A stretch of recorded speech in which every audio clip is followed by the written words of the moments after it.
नाजरीन इकराम अस्सलाम वालेकुम वरहमतुल्लाहि वबरकातुहू। एक मुख्तसर सी हदीस पाक आप तमाम हजरात को बताने के लिए जा रहा हूँ। हदीस पाक मिशकातुल मसाबी में जिक्र की है। आका अलैहिस्सलातु वस्सलाम ने फरमाया है कि जिस तरीके से बारिश होती है और होने के बाद लोहे को जंग लगा देती है, इसी तरीके से इंसान मुसलसल गुनाह करता रहता है तो उसके कल्ब पर यानी उसके दिल पर जंग लग जाती है।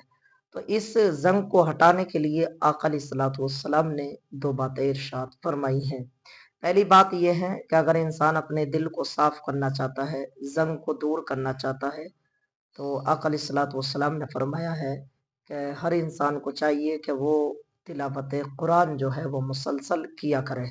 जो इंसान तिलावत कुरान करेगा तो इंशाअल्लाह तबारक व तआला उसका कल्ब जो है वो साफ हो जाएगा।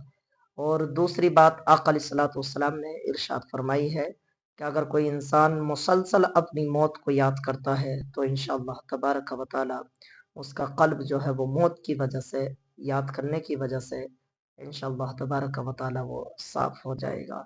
तो हमें चाहिए कि हम ज़्यादा से ज़्यादा तिलावत कुरान किया करें, ज़्यादा से ज़्यादा हम अपनी मौत को याद किया करें।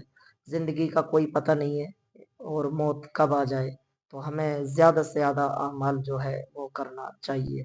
अल्लाह ताला की बारगाह आलिया में दुआ गो हूँ, अल्लाह हम तमाम को आमाल हसना करने की तौफीक अता फरमाए।